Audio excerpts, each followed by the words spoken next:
তাহলে আজকে আমরা পড়বো হচ্ছে বাংলাদেশ এবং আমাদের বাংলাদেশের মুক্তিযুদ্ধ, এই দুইটা নিয়ে। রাফিউ ছাড়া সবাই মিউট হয়ে যাও প্লিজ। দেখো, বাংলাদেশের ভূপ্রকৃতি। বাংলাদেশের মোট আয়তন হচ্ছে, আমরা জানি কত, 1,47,570 বর্গ কিলোমিটার। ঠিক আছে, কিন্তু জি। এখানে লেখা কত, 47,610। ঠিক আছে, এখন দুইটাই সঠিক। দুইটাই সঠিক অপশনে। যদি 570 বর্গ কিলোমিটার না থাকে তাহলে এটা দিবা, আর এটা না থাকলে 570 বর্গ কিলোমিটার দিবা। আর যদি দুইটাই থাকে, দুইটা থাকার সম্ভাবনা নাই, যদি কখনো থেকে যায় তাহলে এটা দিবা, কারণ হচ্ছে এটা আপডেট। ওকে, তারপর দেখো, বাংলাদেশের গড় বৃষ্টিপাত হচ্ছে 203 সেন্টিমিটার। বাংলাদেশের উষ্ণতম জেলা হচ্ছে নাটোর। এবং স্পেসিফিক যদি বলা হয় বাংলাদেশের সবচেয়ে উষ্ণতম স্থান কোনটি, তাহলে হবে লালপুর। হ্যাঁ। লালপুর কোথায় অবস্থিত? নাটোরে অবস্থিত। আচ্ছা, এখন বলো নাটোরে। তো, এই উষ্ণতম জেলা কেন বলা হয়? কারণ হচ্ছে এখানে গড় বৃষ্টিপাত সবচেয়ে কম হয়। সবচেয়ে বেশি বৃষ্টি মানে সবচেয়ে কম বৃষ্টিপাত হয় হচ্ছে নাটোরের লালপুরে, সেজন্য এটাকে বলা হয় সবচেয়ে উষ্ণতম জেলা। ঠিক আছে। উষ্ণ মানে কি সেটা তো তোমরা জানোই নিশ্চয়ই। উষ্ণ মানে হচ্ছে গরম, শীতল মানে হচ্ছে ঠান্ডা। ওকে, সবচেয়ে শীতলতম জেলা হচ্ছে লালখাল। তাহলে লালপুরে যদি কম বৃষ্টিপাত হওয়ার কারণে সেটাকে উষ্ণতম জেলা বলা হয়, তাহলে লালখালকে কেন বলা হবে যে শীতলতম জেলা? তার মানে এখানে বেশি বৃষ্টিপাত হয়। সিম্পল। এই যে দেখো, গড় বৃষ্টিপাত বেশি হয় সিলেটে, গড় বৃষ্টিপাত কম হয় নাটোরে। আচ্ছা, আমি কিন্তু ডিটেলসে যাব না, কারণ আমাদের সময় কম, পড়া বেশি। আমরা শুধু ওইগুলোই পড়বো যেগুলো আমাদের জন্য ইম্পর্টেন্ট, যেগুলো আমাদের পরীক্ষা আসার উপযোগী। ঠিক আছে, এই জন্য তোমাদের হয়তো মনে হইতে পারে এটা আর একটু বিস্তারিত পড়ানো উচিত ছিল, এটা আর একটু ডিটেলসে বলা উচিত। যেটা তোমাদের জন্য উচিত সেটা আমি বলবো। আরো যদি তোমাদের প্রশ্ন থাকে আমাকে জিজ্ঞেস করো, বাট আমি যেটা স্কিপ করে যাই সেটা তোমাদের জন্য প্রয়োজন নেই বলেই আমি স্কিপ করে যাব। তাও তোমাদের প্রশ্ন থাকলে আমাকে অবশ্যই জিজ্ঞেস করবে, ঠিক আছে? জি। তারপর দেখো, এগুলো হচ্ছে বেসিক নলেজ। মুক্তিযুদ্ধে প্রথম প্রতিরোধ করে হচ্ছে গাজীপুর, এবং মুক্তিযুদ্ধে প্রথম শত্রুমুক্ত জেলা হচ্ছে যশোর। এবং বাংলাদেশের প্রথম ডিজিটাল জেলা হচ্ছে যশোর। এটা মনে রাখবে। তারপর আচ্ছা। দেখো, বাংলাদেশের কোন কোন এলাকা নিয়ে পার্বত্য অঞ্চল গঠিত, দেখতে পাচ্ছ? জি। জি আচ্ছা, ভাই। দেখো, রাঙ্গামাটি, বান্দরবন, খাগড়াছড়ি, কক্সবাজার, চট্টগ্রাম জেলার পূর্বাংশ, এখানে লেখা আছে সম্পূর্ণ এই বিষয়, মানে এই এলাকাগুলো নিয়ে হচ্ছে পার্বত্য অঞ্চল গঠিত। ঠিক আছে। বাংলাদেশের কোন কোন জি। এলাকা নিয়ে প্লাবন সমভূমি অঞ্চল গঠিত? বাংলাদেশের নদী বিধৌত বিস্তীর্ণ সমভূমি অঞ্চল নিয়ে হচ্ছে প্লাবন সমভূমি গঠিত। এই যে দেখো, একটা প্রশ্ন, সোয়াচব নৌগ্রাউন্ড খাতটি কোথায় অবস্থিত? এটা বঙ্গোপসাগরে অবস্থিত। মানে বঙ্গোপসাগরে সবচেয়ে গভীর যে জায়গা সেটার নাম হচ্ছে সোয়াচ অব নৌগ্রাউন্ড। বাংলাদেশ বাংলাদেশের অবস্থান পৃথিবীর ক্রান্তীয় অঞ্চলে। ওকে, দেখো, ভূপ্রকৃতি বাংলাদেশের ভূপ্রকৃতি হচ্ছে বাংলাদেশ পলিদ্বারা গঠিত একটি আর্দ্র অঞ্চল। আচ্ছা, এই জিনিসটা একটু দেখো ভালো করে। চট্টগ্রাম বিশ্ববিদ্যালয়ের বি ইউনিটে তোমরা কি পরীক্ষা দিবে? বি2 উপ ইউনিটে পরীক্ষা দেওয়ার মতো কেউ কেউ আছো? জি ভাইয়া, শুধু বি ইউনিট অ্যাপ্লাই করছি। বি2 তে করো নাই? B2। জি না ভাইয়া। আচ্ছা, সমস্যা জি নেই। ভাই, B2 করতে হবে। বি2রও আছো কয়েকজন, সমস্যা নাই। আর ঠিক আছে, আমি তাহলে সেটাও বলতে হবে আর কি, কোনটা কোনটা ইম্পর্টেন্ট তোমাদের জন্য। আচ্ছা, এই জিনিসটা একটু ইম্পর্টেন্ট চট্টগ্রাম বিশ্ববিদ্যালয়ের জন্য। বাংলাদেশের ভূপ্রকৃতিকে কয় ভাগে ভাগ করা হয়েছে? 3 ভাগে। একটা হচ্ছে টারশিয়ারি যুগের পাহাড়সমূহ, তারপর প্লাইস্টোসিন কালের সোপানসমূহ, এবং সাম্প্রতিক কালের প্লাবন সমভূমি। এই 3 ভাগে বাংলাদেশের ভূপ্রকৃতি গঠন করা হয়েছে। এখন টারশিয়ারি যুগের পাহাড় হচ্ছে 12%। বাংলাদেশের 12% অঞ্চল হচ্ছে টারশিয়ারি যুগের পাহাড়। আর প্লাইস্টোসিন কালের সোপান হচ্ছে 8%, এবং সাম্প্রতিক কালের প্লাবন সমভূমি এটা হচ্ছে বাকি কয় পার্সেন্ট থাকে? 80%। ঠিক আছে। যে দেখো, বাংলাদেশের কোন জি। কোন এলাকা নিয়ে সোপান অঞ্চল গঠিত? বরেন্দ্র, মদিপুর, ভাওয়ালের গড়, কুমিল্লা জেলার লালমাই অঞ্চল নিয়ে সোপানাঞ্চল গঠিত। সামনে ম্যাপ আসবে, ম্যাপে বিস্তারিত আমি তোমাদেরকে দেখাই দিব, কোনো চিন্তা নাই। দেখো এই হচ্ছে বাংলাদেশ।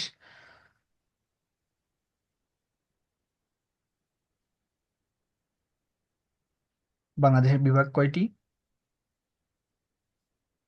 8টি। 8টি। আমি এখন জিজ্ঞেস করব, উত্তর দিবা সাথে, ঠিক আছে? এইভাবে পড়লে জি একটু ভাইয়া। মনে মনে থাকবে। আমি শুধু একা বক বক করে গেলে তখন আর মনে থাকবে না। তোমরা এখন চাইলে আনমিউট হইতে পারো। বাংলাদেশের বিভাগ কয়টি? 8টি। আমরা 8টি। পড়ে আসছি ছোটবেলায় কয়টি? 7টি। 8টি হয়েছে কবে? ময়মনসিংহকে ময়মনসিংহ যোগ বিভাগ করার পরে। ঘোষণা করার পর। হ্যাঁ, তাহলে এখন বাংলাদেশের বিভাগ হচ্ছে 8টি, জেলা হচ্ছে 64টি। কিন্তু আরো কয়েকটা যেমন কুমিল্লাকে বিভাগ বিভাগ করার একটা প্রচেষ্টা চলতেছে এবং হয়তো অতি শীঘ্রই হয়ে যাবে। তারপর দেখো সীমান্তবর্তী জেলা হচ্ছে 32টি, সীমান্তবর্তী নয় এমন জেলা হচ্ছে 32টি, টোটাল 64টি জেলা। তাহলে বাংলাদেশের সীমান্তবর্তী জেলা কয়টি? 32। 32টি। 32টি। এর মধ্যে ভারত হচ্ছে বাংলাদেশের তিন দিকেই আছে। ভারতের সাথে বাংলাদেশের সীমানা রয়েছে কয়টি জেলার? 30টি। 30টি। 30টি জেলার। মায়ানমারের সাথে রয়েছে 3টি জেলার। টোটাল কয়টি হয়েছে বলো? 33টি। 32টি। কিভাবে? 30 আর 3 কত হয়? 33। রাঙামাটি 30 আর 3 33। হ্যাঁ, যুক্ত। আসতেছি, দাঁড়াও। 30 আর 3 হয় 33, কিন্তু আমরা জানি কি সীমান্তবর্তী জেলা হচ্ছে 32। তাহলে এর কারণ কি? এর কারণ হচ্ছে একটা জেলা আছে, সেটা হচ্ছে ভারত এবং মায়ানমার দুই দেশের সাথেই এর সীমানা রয়েছে। তাহলে দুই জায়গা থেকে একটা কমন, তার মানে 32। ঠিক আছে? এই যে দেখো, জি। সেই জেলাটা হচ্ছে রাঙ্গামাটি। রাঙ্গামাটির এদিক দিয়ে হচ্ছে ভারত, এদিক দিয়ে হচ্ছে মায়ানমার। তাহলে কোন জেলার সাথে দুইটি দেশের সীমানা রয়েছে? মায়ানমার। রাঙামাটি। এই রাঙামাটি। রাঙ্গামাটি জেলার সাথে 2টি। দুইটি জি ভাইয়া, দেশের রাঙামাটি। সীমান্ত রয়েছে। বাংলাদেশের সাথে কয়টি দেশের সীমান্ত রয়েছে? 2টি। 2টি। দুইটি। কোন কোন দেশ? ভারত এবং ভারত। মিয়ানমার। ভারত, মায়ানমার। ভারত এবং মায়ানমার। ওকে। দেখো, বাংলাদেশের সাথে ভারতের সীমান্তবর্তী রাজ্য হচ্ছে 5টি। কয়টি? 5টি। 5টি। 5টি। তাহলে আমরা জানি যে সেভেন সিস্টার্স, সেভেন সিস্টার্স চিনো? জি জি। ভাইয়া। জি। সেভেন সিস্টার্স হচ্ছে ভারতের 7টা রাজ্য। আচ্ছা, সামনে আসবো, সমস্যা নেই। বাংলাদেশের সাথে ভারতের সীমান্তবর্তী রাজ্য হচ্ছে 5টি। দেখো, পশ্চিমবঙ্গ, আসাম, মেঘালয়, ত্রিপুরা, মিজোরাম। এখন এগুলো মনে রাখবা কিভাবে? মনে রাখার একটা টেকনিক আছে, সেটা হচ্ছে আমি থ্রি ম্যাপ। আপ- কি? বলো আমার সাথে। আপ- আমি থ্রি ম্যাপ। ঠিক আছে? এই যে দেখো, সীমান্তবর্তী ভারতের 5 রাজ্য, আমি থ্রি ম্যাপ। কিভাবে? আ দিয়ে আসাম, মি দিয়ে মিজোরাম, ত্রি দিয়ে ত্রিপুরা, মে দিয়ে মেঘালয়, ও দিয়ে পশ্চিমবঙ্গ। এই 5টা রাজ্য মিত্রি ম্যাপ। হচ্ছে বাংলাদেশের সাথে ভারতের সীমান্তবর্তী রাজ্য। ক্লিয়ার? জি। জি ভাইয়া। আচ্ছা, মায়ানমারের সাথে বাংলাদেশের সীমান্তবর্তী রাজ্য হচ্ছে 2টি, চীন এবং রাখাইন। এটা অত ইম্পর্টেন্ট না। আচ্ছা, এই যে দেখো, বলছিলাম ভারতের সেভেন সিস্টার্স এর কথা। এই হচ্ছে সেভেন সিস্টার্স। সেভেন সিস্টার্স মনে রাখবো হচ্ছে আমিত্রি অমেনাম দিয়ে। আমিত্রি অমেনাম। আমিত্রি দিয়ে জানি আসাম, মিজোরাম, ত্রিপুরা। অমেনাম দিয়ে হচ্ছে অরুণাচল, অরুণাচল। মেঘালয়, নাগাল্যান্ড এবং মণিপুর। ক্লিয়ার? জি। জি ভাইয়া। এই যে দেখো, এই হচ্ছে ম্যাপ। ওকে। তারপর দেখো, এই যে একটা প্রশ্ন, প্রশ্নটার উত্তর কে দিতে পারবে? একটু হ্যান্ড রেজ করো।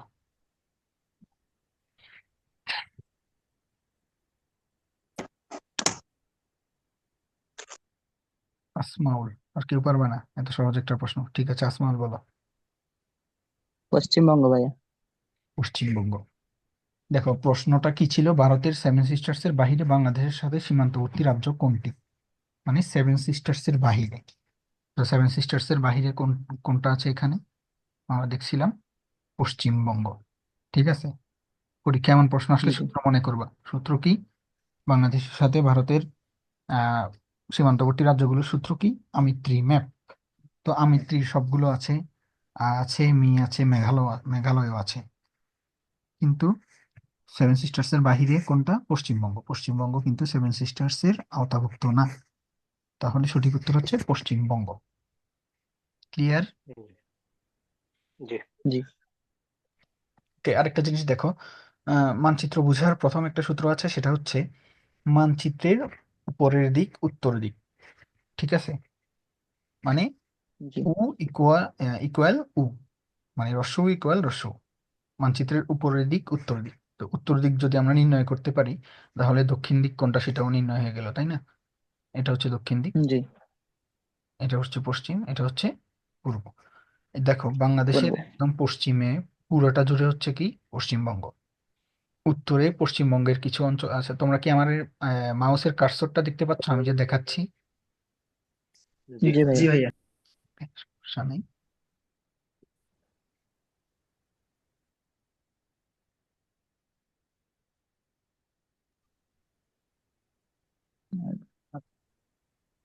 উপরে দেখো বাংলাদেশের উত্তরে পশ্চিমবঙ্গ আছে, আসামও আছে, মেঘালয়ও আছে। ঠিক আছে, আমরা জানি কি উপরের দিক উত্তর দিক, তাহলে বাংলাদেশের উত্তরে আছে হচ্ছে পশ্চিমবঙ্গ, আসাম, মেঘালয়। ক্লিয়ার? জি জি। ওকে। তারপর পূর্ব পাশে দেখো, পূর্ব পাশে আছে হচ্ছে ত্রিপুরা। ত্রিপুরা, আসামের কিছু অঞ্চল, কিছু অংশ, মিজোরাম এবং রাখাইন এবং চীন রাজ্য। মায়ানমারের রাখাইন, চীন রাজ্য, মিজোরাম, ত্রিপুরা এবং আসামের কিছু অংশ, এগুলো হচ্ছে বাংলাদেশের পূর্ব পাশে। করব। আর বাংলাদেশের দক্ষিণ পাশে পুরোটা জুড়ে হচ্ছে বঙ্গোপসাগর। ক্লিয়ার? জি জি। ওকে, এতটুকু পর্যন্ত কারোর কোনো প্রশ্ন নাই তো? জি না না। ভাইয়া। ওকে, প্রশ্ন থাকলে অবশ্যই প্রশ্ন করবা। ওকে, সমস্যা নেই, আমরা পরে ক্লাস শেষে আবার প্রশ্ন নিব, তখনও যদি সব প্রশ্ন থাকে করতে পারো। সামনে আগাইতে পারি? জি। ওকে। জি তারপর দেখো বাংলাদেশ ও ভারতকে বিভক্তকারী নদী, এর নাম কি? হারিয়া ভাঙ্গা। হাড়িয়াভাঙ্গা নদী। ঠিক আছে, বাংলাদেশ এবং ভারতকে বিভক্তকারী নদী হচ্ছে হাড়িয়াভাঙ্গা নদী। এটা কত সালে যেন আসছিল পরীক্ষায়, ইসলামী বিশ্ববিদ্যালয়ের ডিএনটির পরীক্ষায়। এবং চট্টগ্রাম বিশ্ববিদ্যালয়ের জন্য নদী নালা খুব ইম্পর্টেন্ট, আমি তোমাদেরকে বলছিলাম ফ্রি ক্লাসটাতে। যারা ক্লাসটা করো নাই, ক্লাসটা করে নিবার, খুবই ইম্পর্টেন্ট। জুলাই অভ্যুত্থান এবং সিরিয়ার বিপ্লব এবার সব ভর্তি পরীক্ষার জন্যই খুব ইম্পর্টেন্ট। তো ওই ক্লাসে বিস্তারিত জুলাই বিপ্লব এবং আহ সিরিয়ার বিপ্লব নিয়ে পড়াইছি, সেটা আমাদের চ্যানেলে আছে, সেখান থেকে করে নিবে। তারপর দেখো বাংলাদেশ ও মায়ানমারকে বিভক্তকারী নদী কোনটি? নাফ নাফ নদী। নদী। নাফ নদী, এটা সবাই জানো। আচ্ছা, এবার দেখো মোস্ট ইম্পর্টেন্ট, মোস্ট না বাট খুব ইম্পর্টেন্ট। দেখো মানে বাংলাদেশের সবচেয়ে উত্তরের স্থান কোনটি, উত্তরের জেলা কোনটি, দক্ষিণের স্থান কোনটি, দক্ষিণের জেলা কোনটি? এই প্রশ্নগুলো বারবার আসে পরীক্ষায়, বুঝছো? শুধু ধরো যে ঢাকা বিশ্ববিদ্যালয় বা অন্যান্য বিশ্ববিদ্যালয়ে আসে এরকম না, এটা বিসিএস হইতে শুরু করে চাকরির পরীক্ষাগুলোতে আসে। তো এই জন্য এইটা খুবই ইম্পর্টেন্ট একটা পার্ট।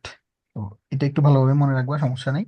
মনে না রাখতে পারলেও এটা যদি তুমি দুইবার পড়ো তোমার এমনি মনে থাকবে, বা ক্লাস যারা করতেছো তোমাদের এমনি মনে থাকবে। আমি বলে দিছি কেন মনে থাকবে, এটা তোমরা আমি পড়ানো শেষ করলেই বুঝতে পারবে।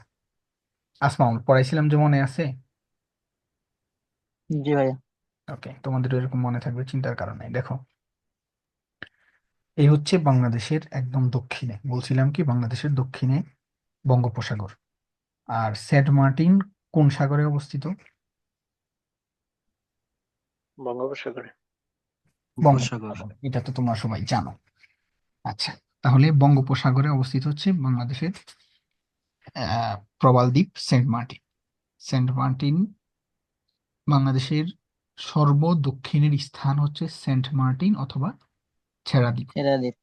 ঠিক আছে, এই দুইটা হচ্ছে, এটা হচ্ছে বাংলাদেশের সর্ব দক্ষিণের স্থান। ওকে। আর ছেড়া দ্বীপ বা সেন্ট মার্টিন কোন উপজেলায় অবস্থিত?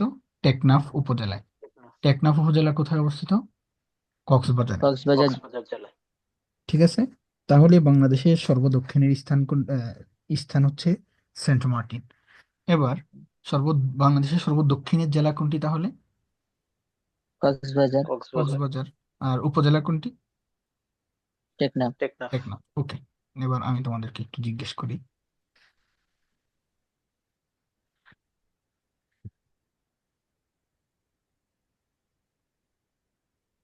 তৌফিকুর রহমান তন্ময়। তৌফিকুর রহমান তন্ময় ভাইয়া, তুমি কি আমাকে শুনতে পাচ্ছ?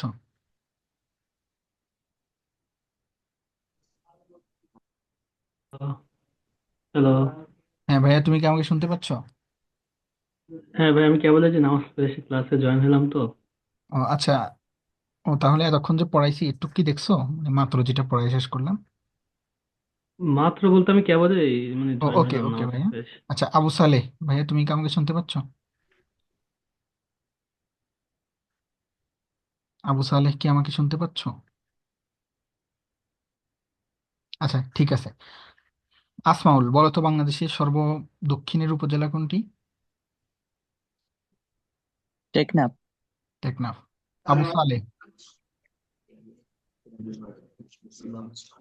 শুনতে পাচ্ছি। হ্যাঁ ভাই, তুমি বলো তো বাংলাদেশের সবচেয়ে সর্ব দক্ষিণের জেলা কোনটি?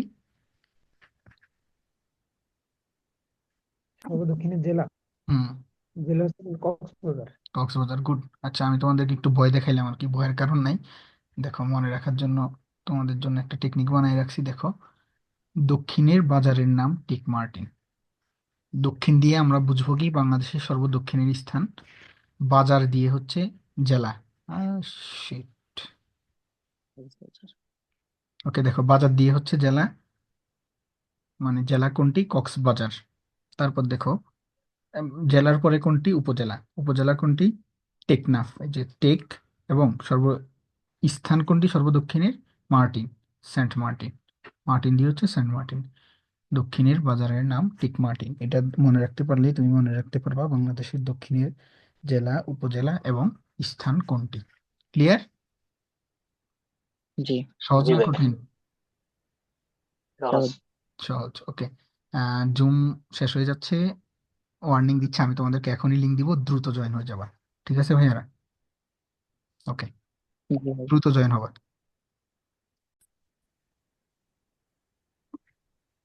তাহলে আমরা জানলাম কি, বাংলাদেশের সর্বদক্ষিণের স্থান, জেলা, উপজেলা হচ্ছে কি, দক্ষিণের বাজারের নাম টেক মার্টিন।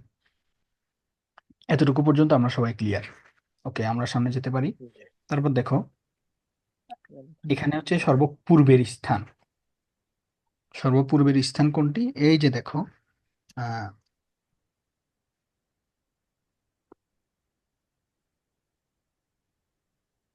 এই সবটা হচ্ছে পূর্ব, তাই না? এই সবটা হচ্ছে পূর্ব, দেখছো? কিন্তু এখানে যদি বলতে চাই, তাহলে পূর্বের স্থান বলতে গেলে তো অনেকগুলা বলা লাগে, কিন্তু দেখো এই যে অল্প একটু লেজ বাইট হয়ে আছে, দেখছো? এটা হচ্ছে জি। বাংলাদেশের সর্বপূর্বের স্থান। আর এই জায়গাটার নাম হচ্ছে আখাইন ঠং। জায়গাটার নাম কি? একটু কঠিন, আখাইন আখাইন। ঠং। আখাইন ঠং।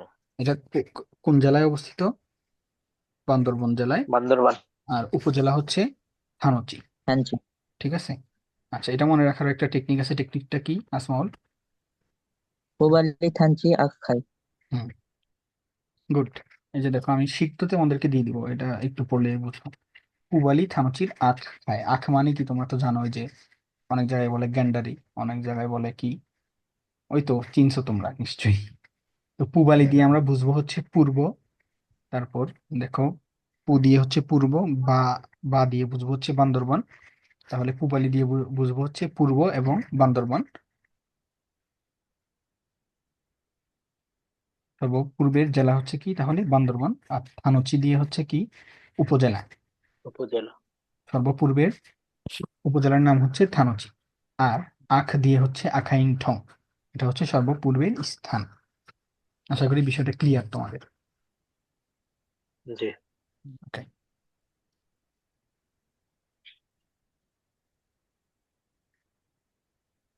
তারপর দেখো, উত্তর, সর্ব উত্তর, এটা একটু বেশি ইম্পর্টেন্ট। বেশিরভাগই আমি দেখছি তোমার প্রশ্ন, বিশ্ববিদ্যালয়গুলোর প্রশ্ন ব্যাংক সলভ করতে গিয়ে দেখছি বেশিরভাগ বিশ্ববিদ্যালয়ে এই উত্তর নিয়ে আসে প্রশ্ন, বুঝছো? সর্ব উত্তরের স্থান কোনটি? তারপর সর্ব উত্তরের জেলা, উপজেলা কোনটি? কিন্তু সমস্যা নেই, এটাও মনে রাখতে পারবা। সবাই আনমিউট হয়ে যাও, একজন সবাই মিউট হয়ে যাও, একজন আনমিউট থাকবা শুধু।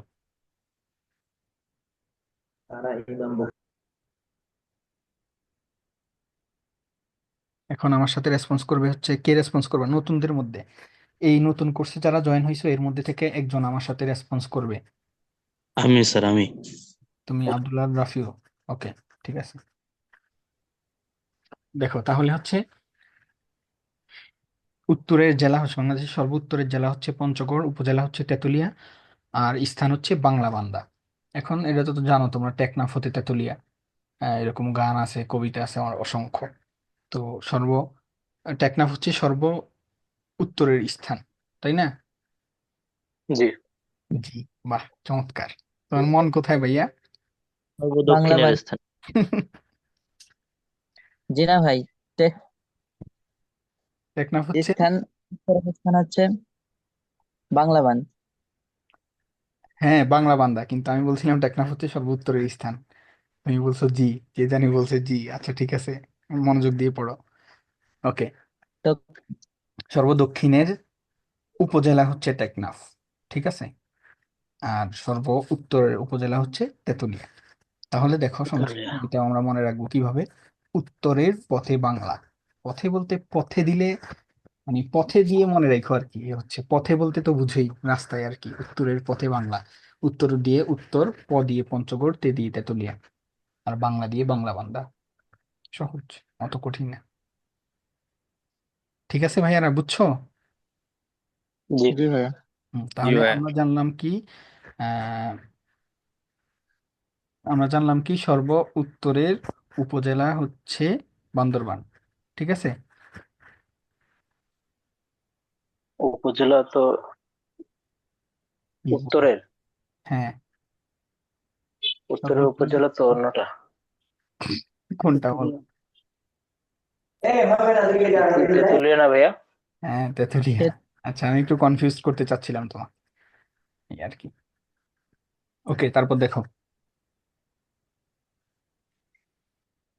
তাহলে আমাদের উত্তর দক্ষিণ পূর্ব শেষ, এখন শুধুমাত্র পশ্চিম বাকি। দেখো, পশ্চিম, সর্বপশ্চিমের স্থান হচ্ছে মনাকষা, জেলা হচ্ছে চাঁপাইনবাবগঞ্জ, উপজেলা হচ্ছে শিবগঞ্জ। বুঝছো? তাহলে পশ্চিমের ও- জেলা চাঁপাইনবাবগঞ্জ, উপজেলা শিবগঞ্জ, এবং স্থান হচ্ছে মনাকষা। এখন এটা আমরা পশ্চিম দিয়ে মনে রাখতে পারবো, খুব কঠিন না। দেখো, পশ্চিম, প দিয়ে পশ্চিম, তারপর চ দিয়ে চাঁপাইনবাবগঞ্জ, স দিয়ে তালিবাস, স দিয়ে শিবগঞ্জ। এখন আমি আগে পরে করছি একটু, দেখো, তালিবাস সটাকে নিচে নিছি, চটাকে উপরে আনছি, কেন আনছি? মিলানোর জন্য। বাট তোমরা পশ্চিম মনে রাখলে মনে রাখতে পারবে। এখন যদি তোমাদের সামনে আমি দিয়ে বলি চাঁপাইনবাবগঞ্জ এবং শিবগঞ্জ, এই দুইটার মধ্যে কোনটা জেলা কোনটা উপজেলা, বের করো। পারবে না? অবশ্যই পারবা, জি ভাইয়া। চাঁপাইনবাবগঞ্জ জেলা, এটা সবাই জানে। তো সেজন্য আমি একটু উলট পালট করছি, তোমাদের মনে রাখার সুবিধার্থে, সমস্যা নেই। তাহলে পশ্চিমের জেলা হচ্ছে চাঁপাইনবাবগঞ্জ, উপজেলা শিবগঞ্জ, এবং স্থান হচ্ছে মনাকষা, ঠিক আছে। তাহলে এতটুকু পর্যন্ত ক্লিয়ার? জি ভাই। ওকে, তাহলে এখন আহ নতুনরা বলো, তোমাদের এর মধ্যে থেকে কোনো প্রশ্ন আছে কিনা? নতুন যারা আছো তারা একটু হ্যান্ড রেজ করো, আমি তোমাদেরকে এখন একটু প্রশ্ন ধরবো। প্লিজ ভাইয়া, একটু দ্রুত করো, কেমন? নতুন যারা আছো তারা একটু হ্যান্ড রেজ করো, সবাই, সবাই করো, দ্রুত। ওকে, সামি বলো, বাংলাদেশের সর্ব উত্তরের জেলা কোনটি?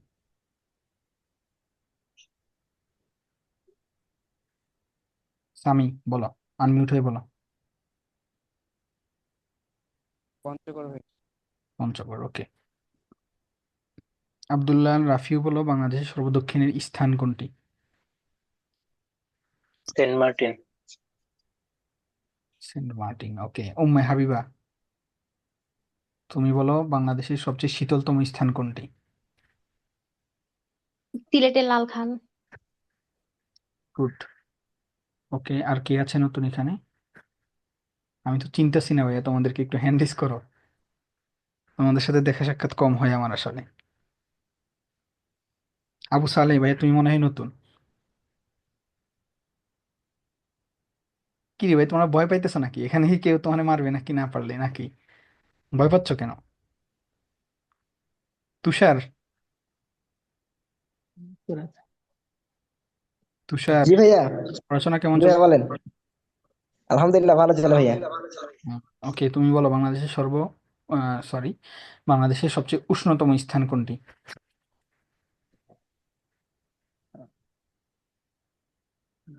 লালপুর ভাইয়া। গুড। লালপুর কোথায় অবস্থিত?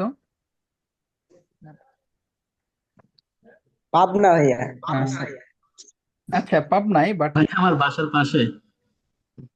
তোমার নাটোর। তুমি কে? তনয় তোমার বাসার পাশে? যে আমার ভাইয়া, আমার বাসা হলো গোপালপুর, আমার বাসার পাশে লালপুর, নাটোর জেলা। তুমি কি নতুন আমাদের বেঁচে ভাইয়া? হ্যাঁ হ্যাঁ, নতুন। তাহলে হ্যান্ড রেজ করো নাই কেন? মানে বুঝতেছি না, বুঝতে পারছেন? মানে হ্যান্ড রেজ কিভাবে করে আমি এটা এই বুঝছো না? হ্যাঁ, আমি জুমে ক্লাস করি নাই তো, গুগল মিটে করছি তো, এই জন্য। আচ্ছা আচ্ছা আচ্ছা, সমস্যা নেই, তাহলে তো সমস্যা নেই। ওকে, আচ্ছা ঠিক আছে।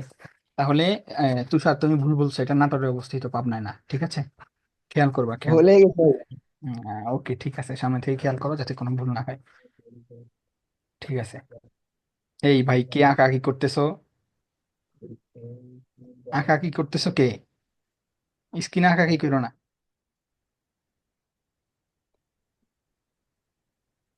ওকে, তাহলে আমরা খুব সহজেই জেনে গেলাম হচ্ছে বাংলাদেশের চারপাশে সবচেয়ে শেষ দিকের স্থান, জেলা, উপজেলা সম্পর্কে আমরা পুরোপুরি জেনে গেলাম। তারপর দেখো, বাংলাদেশের সবচেয়ে শীতলতম স্থান লালখাল কোথায় অবস্থিত? সিলেট। সিলেট। আর লালপুর কোথায় অবস্থিত? তুষার? নাটোর। নাটোর। নাটোর। নাটোর। হুম। আর যাতে ভুল না হয় জীবনে। আচ্ছা, এখানে একটা প্রশ্ন আছে, আমি নতুনদের থেকে নিব। শাহাবুদ্দিন আলিম ভাইয়া, তুমি প্রশ্নটার আনসার করো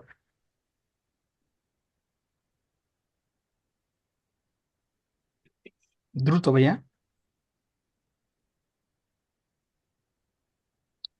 মাত্র বললাম প্রশ্নটা, তোমাদেরকে ঘুরে ফিরে ধরতেছি যাতে বারবার তোমাদের ভুলে না যাও, যাতে তোমরা ক্লাস ভালোভাবে করলে দেখবে যে তোমার পিডিএফ পড়াও লাগবে না। ভাইয়া খান হয়ে আছে। হুম। লাল খান হয়ে আছে। আচ্ছা, এটা ভুল হয়েছে আর কি। যাই হোক, ঠিক আছে, তুমি আনসার দিতে চাচ্ছ না যেহেতু। বাংলাদেশের সবচেয়ে শীতলতম স্থান হচ্ছে লালখাল, সময় নষ্ট করবো না আর এখানে। তারপর দেখো, এখানে হচ্ছে বিস্তারিত আছে যে বাংলাদেশের ভারত এবং মিয়ানমারের সাথে সীমান্তবর্তী জেলা কোনগুলো বা কি কি, এগুলো বিস্তারিত আছে, এগুলো তোমাদের জন্য ইম্পর্টেন্ট না। বাট পিডিএফ যখন আমি আলহামদুলিল্লাহ। পিডিএফ যখন আমি দিব, পিডিএফ এর একটা লাইনও তোমরা বাদ দিবা না, সবগুলো পড়ে যাবা।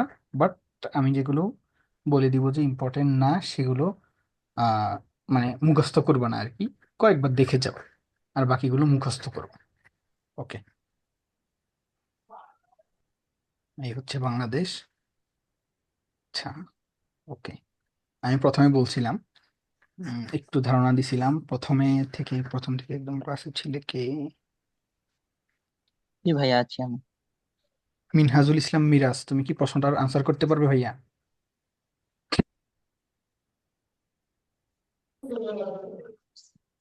মিনহাজুল ইসলাম মিরাজ ভাই, একটু রেসপন্স করো দ্রুত। আমি চাচ্ছি তোমাদের সাথে কথা বলতে বলতে পড়াই, তাইলে তোমাদের মনে থাকবে। ওই যে ভাইয়া পারবা? বুঝতে পারতেছি না ভাইয়া। ওকে, সমস্যা নাই। আব্দুল্লাহ রাফিও, তুমি আনসার করতে পারবা? টারশিয়ারি যুগে না ভাইয়া? টারশিয়ারি যুগে, গুড। টারশিয়ারি যুগে বাংলাদেশের পাহাড়গুলো গঠিত হয়ে হচ্ছে টারশিয়ারি যুগে।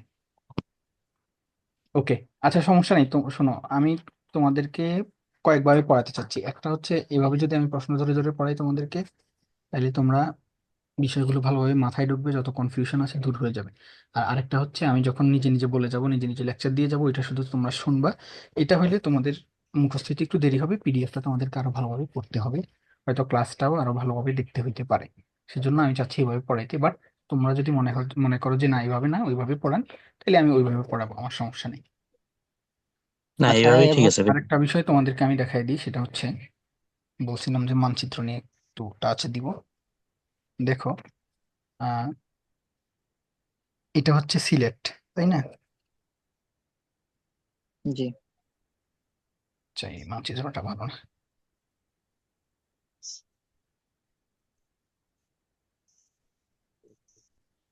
এবার দেখো,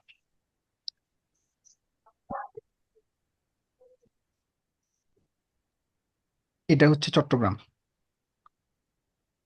চট্টগ্রাম, পার্বত্য চট্টগ্রাম সবটা এখানে। আর এই যে দেখো,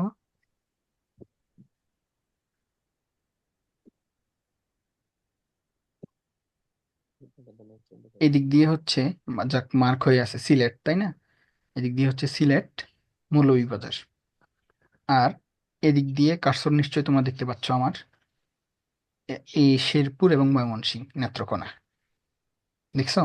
তাহলে আমি এখন কি কি দেখালাম জি। তোমাদেরকে? চট্টগ্রাম দেখাইছি, সিলেট, মৌলভীবাজার দেখাইছি, আর হচ্ছে শেরপুর এবং নেত্রকোনা, ময়মনসিংহ দেখাইছি। এই অঞ্চলের যে পাহাড়গুলো আছে, এইগুলো হচ্ছে টারশিয়ারি যুগের পাহাড়, ঠিক আছে? টারশিয়ারি যুগের পাহাড় বাংলাদেশের পুরো ভূমির কত পার্সেন্ট? 12%। 20 12%। 12%। হ্যাঁ, 12%। ওকে, তারপর দেখো, তারপর বলছিলাম কি, প্লাইস্টোসিন কালের সোপান। প্লাইস্টোসিন কালের সোপান কোনগুলো? এটা হচ্ছে এই দিক দিয়ে কুমিল্লা, কুমিল্লার লালমাই পাহাড়, জানো তো নাকি? জি।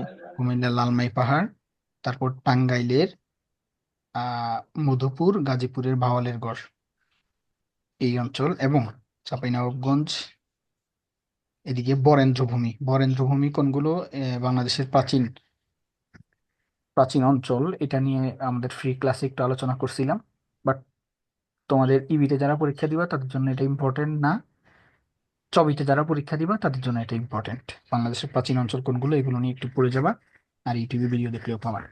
তো এই হচ্ছে বরেন্দ্রভূমি ছিল আগে। বরেন্দ্রভূমি হচ্ছে চাঁপাইনবাবগঞ্জ, তারপর বগুড়া, দিনাজপুর, এই কয়েকটা অঞ্চল নিয়ে গঠিত। এই অঞ্চলগুলো হচ্ছে প্লাইস্টোসিন কালের সোপান।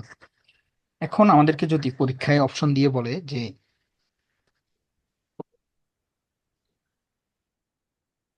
পরীক্ষায় যদি আমাদেরকে অপশন দিয়ে বলে যে ধরো বান্দরবন দিল, অথবা বান্দরবনের একটা পাহাড়ের নাম বলো তো কেউ, একটা পাহাড়ের নাম বলো। আচ্ছা, নীলাচল, ধরো নীলাচল। নীলাচল পাহাড়টি কোন যুগের অথবা কোন অঞ্চলের পাহাড়? বলতে পারবো না। টারশিয়ারি যুগের, নাকি প্লাইস্টোসিন কালের সোপান, নাকি সমকালের প্লাবন সমভূমি? Tertiary tertiary. টারশিয়ারি যুগের। কারণ নীলাচল কোথায় অবস্থিত? বান্দরবনে। বান্দরবন বান্দরবান। চট্টগ্রামে। চট্টগ্রাম কোন অঞ্চলে? টারশিয়ারি যুগের। ক্লিয়ার? সেটা আমরা জানি। এই দুইটা ছাড়া বাকি সবগুলো হচ্ছে প্লাবন সমভূমি। প্লাইস্টোসিন কালের সোপান বাংলাদেশের মোট সমভূমির কত পার্সেন্ট? কত পার্সেন্ট কেউ পারবে না? 8%। 12%। 8%। টারশিয়ারি যুগ হচ্ছে 12%। ওকে, তাহলে এটা নিয়ে মোটামুটি ক্লিয়ার, আর কোনো সমস্যা নেই। এর বাহিরে আমি যা দেখাইছি, এর বাহিরে যেগুলো আছে সেগুলো হচ্ছে সাম্প্রতিককালের প্লাবন সমভূমি। ওকে, আচ্ছা, এইখানে আর বেশি পেঁচাল পড়ার দরকার নেই। দেখো, সাইবার সিটি বলা হয় সিলেটকে। এটা ইম্পর্টেন্ট, মানে ইম্পর্টেন্ট বলতে ধরো এইভাবে আসে যে নিচের কোনটি সাইবার সিটি, নিচের কোনটি হচ্ছে গ্রিন সিটি, সিল্ক সিটি, কোনটি ডিজিটাল সিটি, এসব পরীক্ষায় আসে। তো সাইবার সিটি কোনটি? সিলেট, আমরা জানি। আর সিলেটে তো মনে হয় 360 আউলিয়ার ভূমি বলা হয় সিলেটকে, তাই না? বিষয়টা জি। একটু এনশিওর করো কেউ, আমি পেঁচাই ফেলছি আর কি। সিলেটকেই তো মনে হয়। জি। তো চট্টগ্রাম জি। বিশ্ববিদ্যালয়ে এই টাইপের প্রশ্ন আসে, বুঝছো? 12 আউলিয়ার দেশ বলা হয় বাংলাদেশকে, চট্টগ্রামকে মনে হয়। তো এগুলো জি। একটু চট্টগ্রামের জন্য ইম্পর্টেন্ট, ইবির জন্য যেহেতু ইম্পর্টেন্ট না, সেই জন্য আমি সেটা আনি নাই, কারণ আমাদের কোর্সটা মূলত ইবির জন্য, তোমরা জানো। তারপর দেখো ঢাকা বিভাগ। আরেকটা জিনিস একটু ইম্পর্টেন্ট, সেটা হচ্ছে লাস্ট যে পরীক্ষা হয়েছে সেটাতে আমরা দেখছিলাম যে মনে হয় প্রশ্নটা এরকম ছিল যে ঢাকা বিভাগের সবচেয়ে বড় জেলা কোনটি, এরকম কিছু একটা, মেবি আমার ঠিক মনে পড়তেছে না, বাট প্রশ্নটা এরকম, যে কোনো একটা গাজীপুর। বিভাগের যে কোনো একটা বিভাগের সবচেয়ে বড় জেলা কোনটি, এরকম একটা প্রশ্ন ছিল। তো দেখো, আমরা একটু ম্যাপগুলো ভালোভাবে দেখবো, ঠিক আছে? পিডিএফটা যখন পড়বো, ম্যাপগুলো একটু খুব ভালোভাবে দেখবো। দেখো এখানে ঢাকা জেলা এবং বরিশাল জেলা সম্পর্কে বলা হয়েছে, এই দুই বিভাগে কোনো সীমান্তবর্তী জেলা নেই, মানে এই নাই। দুই বিভাগের সাথে অন্য কোনো দেশের কোনো সীমান্ত নাই, কারণ বরিশালের এই পাশে হচ্ছে কি, বঙ্গোপসাগর। ওকে, আর ঢাকা তো মাঝখানে, এটা জানো তোমরা। ম্যাপগুলো একটু দেখে যাবা। তাহলে দেখবা ভালোভাবে বুঝবা, সমস্যা নেই, ম্যাপ আমি আরো ভালোভাবে বুঝাবো তোমাদেরকে। তারপর দেখো চট্টগ্রাম। চট্টগ্রামকে বলা হয় বাংলাদেশের প্রবেশদ্বার, বারোয়ালিয়ার দেশ, বাণিজ্যিক রাজধানী। সবগুলো কি চট্টগ্রাম। চট্টগ্রাম বিশ্ববিদ্যালয়ে যারা পড়বা তাদের জন্য চট্টগ্রাম বিভাগটা ইম্পর্টেন্ট, এটা খুব ভালোভাবে পড়ে যাবে। দেখো এখানে ভারতের সাথে সীমান্তবর্তী জেলা 6টি। কিভাবে মনে রাখবা এটার জন্য কিন্তু এখানে একটা ছন্দ আছে, ছন্দগুলো তোমরা দেখে যাবা। গ্রিন সিটি, সিল্ক সিটি বলা হয় রাজশাহীকে। দেখো, ওকে। খুলনা বিভাগকে বলা হয় কুয়েত সিটি। কুয়েত সিটি কেন বলা হয়? 1912 সাল থেকে মনে হয় তোমার, হ্যাঁ 1912 সাল থেকে রাজধানীর সাথে, ঢাকার সাথে খুলনার তোমার স্টিমার চলাচল শুরু হয় এবং আহ, বাণিজ্যিক যে পথ এগুলো সুগম হয়। এবং বাণিজ্যিক কারণ, ভূপ্রাকৃতিক কারণ, তারপর হচ্ছে তোমার আরো অন্যান্য দিক বিবেচনা করে খুলনা অঞ্চলকে বলা হয় কুয়েত সিটি। তারপর দেখো রংপুর।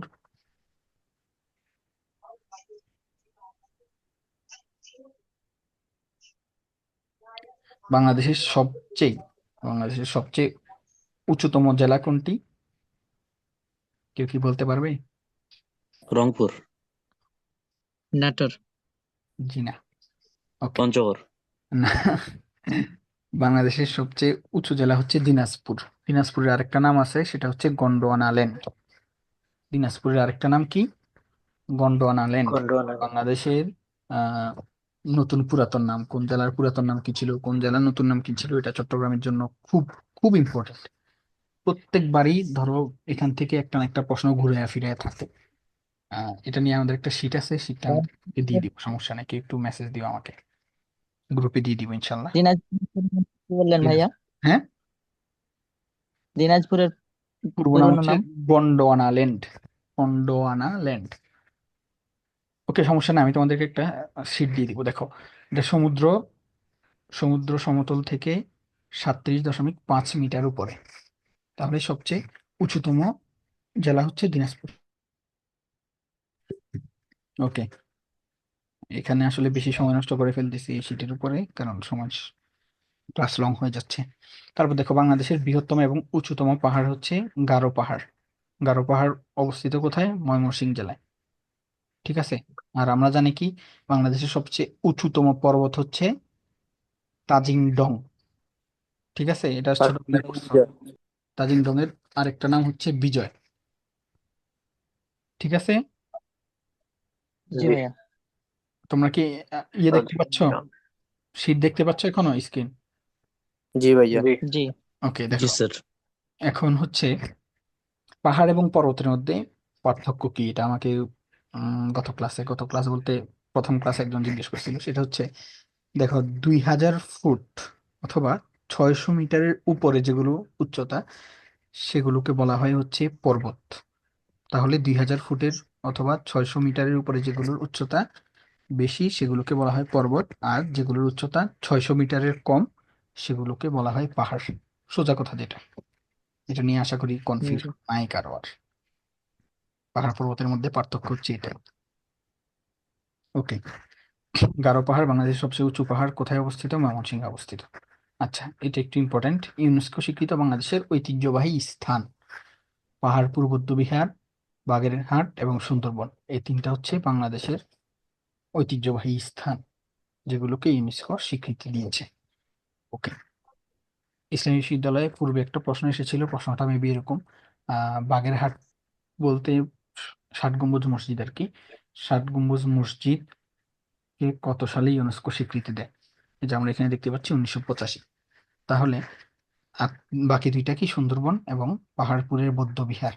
তো এখান থেকে একটা জিনিস মনে রাখবা, পাহাড়পুরের বৌদ্ধ বিহার এবং বাগেরহাট এই দুইটাকে একই সাথে স্বীকৃতি দেয়। তো সেটা কবে? 1985। তো আমরা যেহেতু পিডিএফ পড়বো, আমরা অবশ্যই শিখবো যে কোন কোন সালে স্বীকৃতি দিছে। দুইটা সালে, একটা 1985 আর একটা 1997। এখন দেখো সুন্দরবন। সুন্দরবন লিখতে দেখো, এই অক্ষরটা কি, এটার নাম কি, এই অক্ষরটার নাম কি, প্রথম অক্ষরটার নাম স। দন্তস্ব। দন্তস্ব। ওকে, আর 97 লিখতে প্রথম অক্ষরটার নাম কি? দন্ত। দন্তস্ব। দন্তস্ব। সাঁতার ওকে, দন্তসই। দুইটা কমন পড়ছে। তাহলে এখন যদি সুন্দরবন হ্যাঁ। দিয়ে তোমাদেরকে দুইটা অপশন দেওয়া হয়, তোমরা বাইছে নিতে পারবা না? জি জি এখন জি তোমাদেরকে ভাই দেখবা যে পরীক্ষার হলে ওই সুন্দরবন দেখলেই মনে পড়বে যে আমি বলছিলাম সুন্দরবনের সাথে আরেকটা 1997। কানেকশন আছে, কিসের সাথে? 97 সাথে, তো 1997। বাস, সহজ, অত কঠিন করে দেখার কিছু নেই। ওকে, এই শীটটা শেষ। এখানে আর কোনো কিছু নাই, যেগুলো আছে এগুলো তোমাদের কাজ। It's your responsibility. আমার আর কোনো কাজ নেই এখানে। তোমরা পড়বা ভালোভাবে, পুরো শীটটা ভালোভাবে পড়ে ফেলবা। আমি যেগুলো ইম্পর্টেন্ট বলছি, ইম্পর্টেন্ট গুরুত্ব দিবা বেশি করে, পুরো শীটটাই মুখস্থ করে ফেলবা। ঠিক আছে? জি ভাই। মুখস্থ করতে হবে ভাইয়া? মুখস্থ করতে হবে না, না তো। এখন দেখো, এখানে দুইটা বিষয়। একটা হচ্ছে তুমি যদি মুখস্থ করা ছাড়াই মনে রাখতে পারো, মানে ভালোভাবে বুঝলেই মনে রাখতে পারো, তাহলে তোমার জন্য যেটা ভালো হয় সেটা করবা। আর যদি তোমার মুখস্থ করলে ভালো মনে থাকে, সেটা করবা। যার যেটা আর কি, কারণ আচ্ছা এক একজনের পড়া মনে রাখার টেকনিক এক এক রকম। এখন ধরো আমি তোমাদেরকে এইভাবে ছন্দ বানিয়ে দিছি, আমার মনে হয়েছে এইভাবে পড়লে তোমার মনে থাকবে। এখন অনেকের আবার এইভাবে পড়লে মনে থাকে না। যার যে তোমার জন্য যেটা প্রযোজ্য সেটা তুমি ফলো করবা, সেটা আমার চেয়ে তুমি ভালো জানো। স্যার, এটা কি বই আছে দিগন্ত কাঠি? না ভাইয়া, আমাদের তো কোনো গাইড নেই, এটা হচ্ছে আমাদের শীট। আমরা ক্লাস যারা করে তাদেরকে আমরা শীট দিয়ে দিই। তুমি কি আমাদের কোর্সে যুক্ত আছো? জি স্যার। তাহলে সমস্যা নেই, চিন্তার কারণ নেই, আমি শীট দিয়ে দিব। ও, আমি যেগুলো বলছি যে এগুলো ইবির জন্য অত ইম্পর্টেন্ট না, সেগুলো তোমরা মানে ভালোভাবে মুখস্থ করা লাগবে না, বাট দুই তিনবার দেখে যাবা, যাতে দেখলে বুঝতে পারো যে আর এটা তো আমি পড়ছিলাম, এটা নিতে পারো। আচ্ছা, এই শীট নিয়ে কারো কোনো প্রশ্ন আছে? প্রশ্ন থাকলে করতে পারো দ্রুত, তাহলে আমরা পরের শীটে শিফট হবো।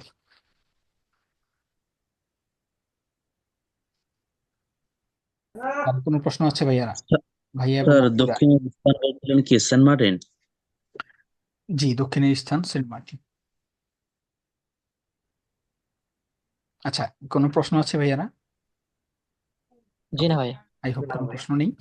যদি থাকে তাহলে সমস্যা নেই, আমরা গ্রুপে প্রশ্ন করতে পারো, অথবা যে কোনো ভাবে সমাধান করে ফেলবো, এগুলো নিয়ে টেনশনের কিছু নেই। আচ্ছা,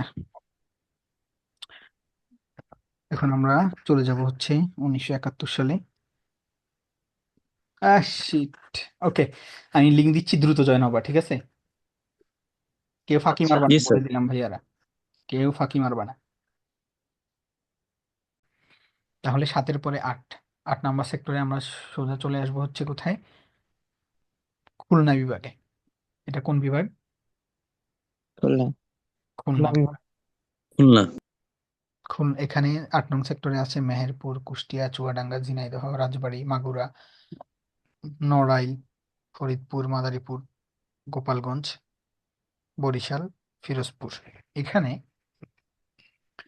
আমরা বলছি কি 8 নং সেক্টরে হচ্ছে খুলনা, বাট অন্য বিভাগেরও কিন্তু 2-3টা জেলা ঢুকে গেছে, তোমরা দেখতেই পাচ্ছ, যে গোপালগঞ্জ, ফরিদপুর, বরিশাল, ফিরোজপুর, এগুলো কিন্তু অন্য বিভাগ। বাট একটু খেয়াল রাখবা, 8 নাম্বার বিভাগ সেক্টরে হচ্ছে আছে কি খুলনা বিভাগ, কিন্তু খুলনা বিভাগের বাহিরের 2-3টা জেলা আছে, সেগুলো কি ফরিদপুর, মাদারীপুর, গোপালগঞ্জ এবং বরিশাল, ফিরোজপুর। ক্লিয়ার? বরিশাল, জি ভাই। এগুলো হচ্ছে বরিশাল বিভাগের, বাট 8 নং সেক্টরে ছিল এগুলো।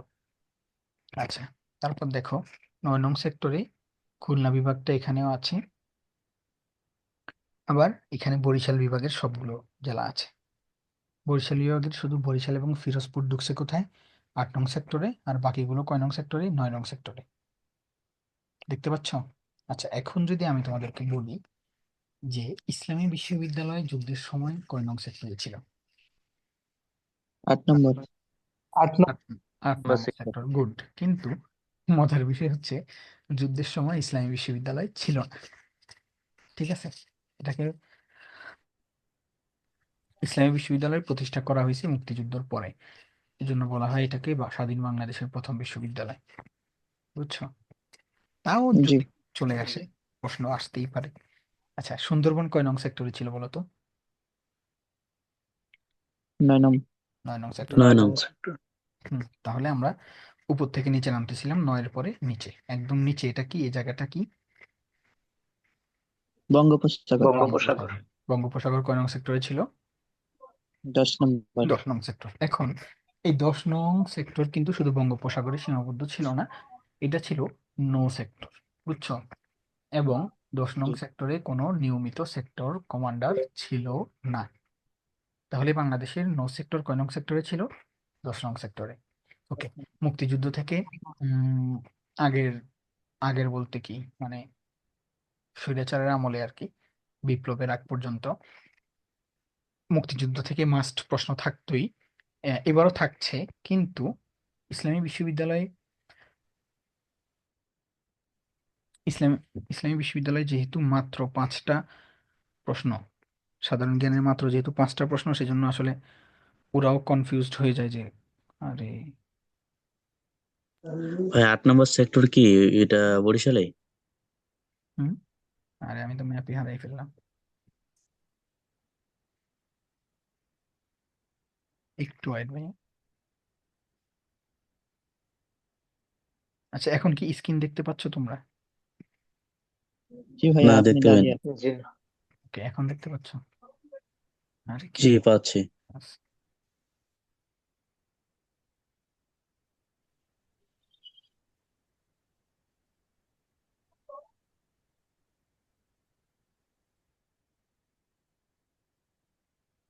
এখন স্ক্রিন দেখতে পাচ্ছ নাকি?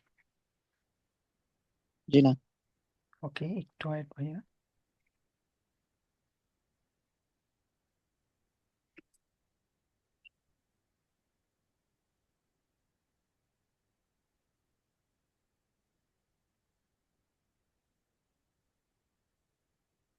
এখন স্ক্রিন দেখতে পাচ্ছ? জি ভাইয়া। জি ভাই। ওকে ভাইয়া, সরি। ওকে, তাহলে আমরা, হ্যাঁ, 8 নং সেক্টর বরিশালে না, খুলনা বিভাগে, বাট বরিশাল জেলা এবং পিরোজপুর জেলা 8 নং সেক্টরে ঢুকছে, বুঝছো? প্রশ্ন আছে কোনো ভাইয়া? কি জন্য প্রশ্নটা করছিলা? প্রশ্নের উত্তর পাইছো? জি, পাইছি। ওকে ভাইয়া, দেখো, আচ্ছা আমি আবার একটু ক্লিয়ার করি। আমরা বলছিলাম যে 8 নং সেক্টর হচ্ছে খুলনা বিভাগ, কুষ্টিয়া, চুয়াডাঙ্গা, ঝিনাইদহ, মাগুরা, তারপর যশোর, সবগুলো হচ্ছে খুলনা বিভাগে। কিন্তু 8 নং সেক্টরে আরো বাহিরের কয়েকটা জেলা ঢুকছিল, ওইগুলো 8 নং সেক্টরের অধীনে ছিল। সেগুলো কি কি? বরিশাল, পিরোজপুর, ঠিক আছে? এবং বরিশাল, পিরোজপুর এই দুইটা ছিল 8 নং সেক্টর। এগুলো বাদ দিয়ে বরিশাল জেলার বিভাগের বাকি জেলাগুলো ছিল হচ্ছে 9 নং সেক্টরে। আমি একটু দ্রুত কথা বলতেছি, বুঝছো? তোমাদের অসুবিধা হলে আমাকে বইলো, কারণ সময় কম, পড়া বেশি। আচ্ছা, তারপর 9 নং সেক্টর, 9 নং সেক্টরে ছিল হচ্ছে খুলনা জেলার বাকি অংশগুলো এবং খুলনা বিভাগের বাকি অংশ এবং বরিশাল। ক্লিয়ার তো নাকি? জি ভাইয়া। নং সেক্টর বলছিলাম কি, নো সেক্টর, এটা হচ্ছে নদীপথ, সাগর পথে তারা ইয়ে করছে। এটার কোনো সেক্টর কমান্ডার ছিল না। ওকে, তাহলে আবার একটু আমরা রিপিট করি। আমরা 1 নং সেক্টর থেকে 5 নং সেক্টর পর্যন্ত আমরা ডান পাশ থেকে নিচ থেকে উপরে উঠবো, ঠিক আছে? এই যে নিচে 1 নং জি। সেক্টর, একটু উপরে 2 নং, একটু উপরে 3, একটু উপরে 4, একটু উপরে 5। ওকে, তারপর আমরা 6 চলে যাব। 6 থেকে কি করব? একদম উপর থেকে নিচে নামবো। একদম উপরে আছে পঞ্চগড়, মানে রংপুর বিভাগ। তারপর 7, এটা হচ্ছে রাজশাহী বিভাগ। একটু নিচে খুলনা।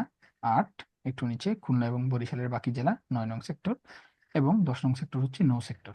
আর ময়মনসিংহ বিভাগটা ছিল, টাঙ্গাইল সহ পুরো ময়মনসিংহ বিভাগটা ছিল কোথায়? 11 নং সেক্টরে। ক্লিয়ার? জি ভাইয়া। ওকে, প্রশ্ন থাকলে করবা। ওকে, এই শীটটা আসলে মানে এই শীটটা ইবির জন্য খুব অনেক। বেশি ইম্পর্টেন্ট না, বাট যেটা যেটা ইম্পর্টেন্ট আমি তোমাদেরকে বলে দিব। আর পুরো বিস্তারিত পড়াবো না এই শীটটা, ঠিক আছে? বাট চবির জন্য ইম্পর্টেন্ট। চবির জন্য তোমরা যারা চবিতে পরীক্ষা দিবা অবশ্যই শীটটা খুব ভালো করে পড়বা, পুরা শীট। এর জন্য কোনো ইম্পর্টেন্ট আর আনইম্পর্টেন্ট নাই। দেখো, এখানে আরো বিস্তারিত আছে, কোন কোন জেলা কোন কোন ইয়েতে ছিল, একদম বিস্তারিত আছে। দেখো, এই প্রশ্নটা আগে খুবই গুরুত্বপূর্ণ ছিল।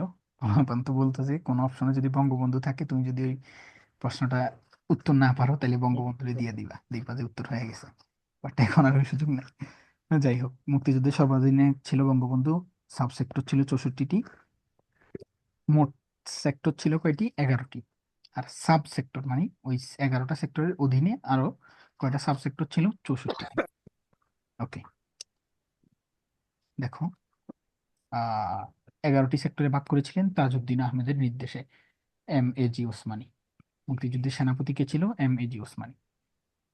দেখো মুক্তিযুদ্ধের সেক্টর কমান্ডার কিভাবে মনে রাখবা। জিয়ার খাস 10 বানুর ওজন শূন্যতা। দেখো প্রথমে 1 2 3 4 5 6 7 8 9 10 11, তাই না? 1 থেকে 11 পর্যন্ত সিরিয়ালে। তো 1 নম্বরে আমরা পড়ছি কি ছন্দটা, জিয়ার খাস 10 বানুর ওজন শূন্যতা। 1 নম্বরে হচ্ছে জিয়াকে রাখবা। তাহলে জিয়া কয় নং সেক্টরের কমান্ডার ছিল? 1 নাম্বার। 1 নম্বর। জিয়াউর রহমান এক কিন্তু নম্বর। আবার মোস্ট ইম্পর্টেন্ট। বিগত আমলগুলোতে জিয়াউর রহমান সম্পর্কে কোনো প্রশ্নই আসতো না। বাট জিয়াউর রহমানের একটা বিশাল অবদান আছে মুক্তিযুদ্ধে বাংলাদেশের মধ্যে, তোমরা জানো। বাট ওনাকে কোনো প্রশ্নই রাখতো না। বাট এবার যেহেতু স্বৈরাচারের পতন হয়েছে, একটা ওনাকে নিয়ে প্রশ্ন আসার মোস্ট সম্ভাবনা আছে। ওকে, তাহলে 1 নং সেক্টর কমান্ডার ছিল কে? জিয়াউর রহমান। তারপর খাস, জিয়ার খাস, খা দিয়ে হচ্ছে খালেদ মোশাররফ। এখানে খালেদ মোশাররফ ছিল হচ্ছে 2 নং সেক্টর কমান্ডার। খাসের খ দিয়ে ছিল কে? খালেদ মোশাররফ, তিনি ছিলেন 2 নং সেক্টর কমান্ডার। তারপর দন্তস্ব, দন্তস্ব দিয়ে হচ্ছে শফিউল করিম, তিনি ছিলেন কয় নং সেক্টর কমান্ডার? 3 নং সেক্টর 3 কমান্ডার। নাম্বার। আচ্ছা ভাইয়ারা, তোমরা কি বুঝতেছো? জি ভাই। সবাই জি, একটু বুঝতেছি comment করো। ইনশাল্লাহ। হ্যাঁ, বুঝতেছো? যদি এরপরে যদি মনে হয় যে না আমি বুঝি নাই, তাহলে তুমি শীটটা পড়লে একদম ক্লিয়ার হয়ে যাবা। তাও যদি না হোক গ্রুপে মেসেজ দিবা, সমস্যা নেই, আমি তোমাদেরকে আরো ভালো করে বুঝিয়ে দিব। তাহলে 3 নং সেক্টর কমান্ডারকে খাস, এই যে দন্তস্ব দিয়ে কে? শফিউল। এখন তোমাদেরকে কিন্তু এই নামগুলো একটু মনে রাখতে হবে ভালো করে। নামগুলো যদি মনে রাখতে পারো তাহলে তুমি সূত্রে ফেলতে পারবে। এখন তুমি যদি নামই না জানো তাহলে তো তুমি সূত্রে ফেলতে পারবে না যে খা দিয়ে কি হবে আর দ দিয়ে কি হবে। বুঝছো? তাহলে 3 নাম্বার সেক্টর পর্যন্ত গেল। তারপর 10, দ দিয়ে হচ্ছে সিআর দত্ত। সিআর দত্ত নামের একজন কমান্ডার ছিল, এখন তার নামের শেষ অক্ষর হচ্ছে দত্ত। তো দত্ত দিয়ে 10-এর দ, তিনি ছিলেন 4 নং সেক্টর কমান্ডার। ঠিক আছে ভাইয়া? তারপর তালিবর্ষ, তালিবর্ষ দিয়ে হচ্ছে মীর শওকত আলী, তিনি ছিলেন 5 নং সেক্টর কমান্ডার। তাহলে জিয়ার খাস 10 এটু পর্যন্ত শেষ। বা বা দিয়ে হচ্ছে উইং কমান্ডার বাশার, তিনি ছিলেন 6 নং সেক্টর কমান্ডার। তারপর নূর, কাজী নুরুজ্জামান, তিনি ছিলেন 7 নং সেক্টর কমান্ডার। বানর। তারপর জিয়ার খাস 10 বানর শেষ। আর আছে কি? ওজন শূন্যতা। ও হচ্ছে 8 নাম্বার, ও দিয়ে হচ্ছে ওসমান চৌধুরী, 9 দিয়ে হচ্ছে জন, ওজন। এ জ দিয়ে হচ্ছে মেজর জলিল। ঠিক আছে ভাইয়ারা, ও ছিল 9 নং সেক্টর কমান্ডার। মেজর জলিল কিন্তু আহ 9 নং সেক্টর কমান্ডার ছিল এবং তিনি হচ্ছে স্বাধীন বাংলাদেশের প্রথম রাজবন্দী। যখন তোমার তিনি 9 নং অঞ্চল দিয়ে, সেক্টরের অঞ্চল দিয়ে যখন ভারতীয় সেনাবাহিনী বাংলাদেশে ফেলে যাওয়া, পাকিস্তানি বাহিনীর ফেলে যাওয়া অস্ত্রগুলো চুরি করে নিয়ে যাইতেছিল, আরো কলকারখানার যন্ত্রপাতি আরো অনেক কিছু চুরি করে নিয়ে যাইতেছিল, তখন তিনি প্রথম বাধা দেন তাদেরকে। আর এই বাধা দেওয়ার কারণে শেখ মুজিবুর রহমান তাকে প্রথম বন্দী করে। তো স্বাধীন বাংলাদেশের প্রথম রাজবন্দী ছিলেন কি? মেজর জলিল। তারপর দেখো শূন্যতা, শূন্য দিয়ে হচ্ছে শূন্য, 10 নম্বরে কোনো সেক্টর কমান্ডার ছিল না, আমি তোমাদেরকে একটু আগে বলেছি। শূন্য তা, তা দিয়ে হচ্ছে কর্নেল তাহের, 11 নম্বর। 11 নম্বর সেক্টর কমান্ডার কে ছিল? কর্নেল তাহের। ওকে। কর্নেল। মুক্তিযুদ্ধে বীরশ্রেষ্ঠদের সেক্টর, মুক্তিযুদ্ধে বীরশ্রেষ্ঠ কয়জন? কয়জন 7 জন। বীরশ্রেষ্ঠ?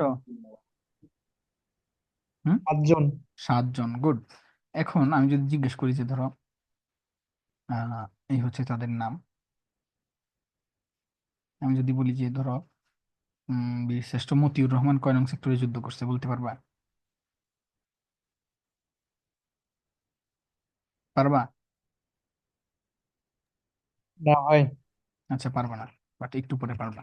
দেখো, এটা মনে রাখার জন্য আমরা একটা জিনিস মনে রাখবো, বীরশ্রেষ্ঠদের নাম তো আমরা ছোটবেলায় থেকেই জানি, তাই না? আমি যদি অপশন দিই যে এখান থেকে নিচের কোনজন বীরশ্রেষ্ঠ, তুমি সহজেই বাছা নিতে পারবা, এগুলো আমরা ছোটবেলা থেকেই পারি। দেখো এটা মনে রাখবো এইভাবে, 7,000 মোম আন, 4/7/10/2018। এখন এই তারিখটা একটু মনে রাখতে হবে, 4/7/10/2018, এই তারিখটা মনে রাখবা। এর আগে মনে রাখবা কি? 7,000 মোম আন, 7 দিয়ে হচ্ছে 7 জন, বীরশ্রেষ্ঠ। হা দিয়ে হচ্ছে হামিদুর রহমান, যা দিয়ে জাহাঙ্গীর, র দিয়ে রুহুল আমিন, ম দিয়ে হচ্ছে মতিউর রহমান, আরেক ম দিয়ে হচ্ছে মোস্তফা কামাল, পরের ম দিয়ে মোস্তফা কামাল, ম দিয়ে কি মতিউর রহমান, আ দিয়ে হচ্ছে আব্দুর রউফ, নু দিয়ে হচ্ছে নূর মোহাম্মদ। ক্লিয়ার? ভাইয়া আরেকবার। ওকে, সমস্যা নেই। আমরা মুক্তিযুদ্ধে যে 7 জন বীরশ্রেষ্ঠ আছে, ওনারা কোন কোন সেক্টরে যুদ্ধ করেছে, এগুলো পাবলিক ভার্সিটি অথবা চাকরির পরীক্ষায়, প্রতিযোগিতামূলক পরীক্ষায় এসে থাকে। তো এখন আমরা সেটাই পড়বো। বীরশ্রেষ্ঠরা যুদ্ধ করেছেন হচ্ছে 7 জন, আহ 6টা সেক্টরে যুদ্ধ করেছেন। 6টা সেক্টর কেন? মতিউর রহমান তিনি কিন্তু কোনো সেক্টরে যুদ্ধ করেন নাই। তিনি ছিলেন বিমান বাহিনীর, পাকিস্তান থেকে বিমান নিয়ে পালিয়ে আসার সময় রাডার ফাঁকি দিতে গিয়ে তিনি বিমান বিধ্বস্ত হয়ে সেখানে শহীদ হন। সেজন্য তিনি কোনো সেক্টরের অধীনে যুদ্ধ করেন নাই। ওকে, 7 জন বীরশ্রেষ্ঠ কোন কোন সেক্টরে যুদ্ধ করেছে সেটা মনে রাখার কৌশলটা হচ্ছে 7,000 মোম আন। কয় হাজার মোম আন? 7,000 কথা বলো। মোমান। 7,000 মোম আন। তারপর একটা তারিখ মনে রাখবো, তারিখটা কি? 4/7/10/2018। বলো, আমার সাথে বলো, সবাই বলো। 4/7/10। 2018। 4/7/10/2018। 7,000 মোম আন, 4/7/10/2018। 7,000 মোমান 4/7/2018। 4/7/10, 4/7/10 4/7/10 2018। 2018। এটা আসলে কঠিন না, তোমরা যখন নিজে নিজে শীটটা একবার পড়বে না, দেখবে যে তোমার মাথায় ঢুকে গেছে। দেখি একজন বলো তো সূত্রটা। 7,000 মোমান 7,000 মোম-আন, হুম, 4/7/10/2018। 4/7/10/2018। আরে এই তো মুখস্থ হয়ে গেছে, মাশাআল্লাহ, গ্রেট, কুইক লার্নার তোমরা। তাহলে 7,000 দিয়ে দেখো, 7 দিয়ে হচ্ছে 7 জন বীরশ্রেষ্ঠ, হাজার। হা দিয়ে হচ্ছে বীরশ্রেষ্ঠ হামিদুর রহমান, যা দিয়ে হামিদুর জাহাঙ্গীর, রহমান। র দিয়ে রুহুল আমিন। ওকে। তাহলে 3 জন শেষ। ম দিয়ে হচ্ছে মুস্তফা কামাল, ম দিয়ে হচ্ছে মোস্তফা মতিউর রহমান, মতিউর। আ দিয়ে হচ্ছে আব্দুর রউফ, নু দিয়ে হচ্ছে নূর মোহাম্মদ। 7 জনের নাম এখানে আছে। এখন তোমাকে যেটা করতে হবে সেটা হচ্ছে, তুমি এই যে অক্ষরগুলো আছে না, এই অক্ষরের প্রত্যেকটা অক্ষরকে একটা একটা করে সংখ্যা দান করবা। বুঝছো? তাহলে হার মধ্যে আমরা 4 ফেললাম। প্রথম সংখ্যা সংখ্যা কোনটা? 4।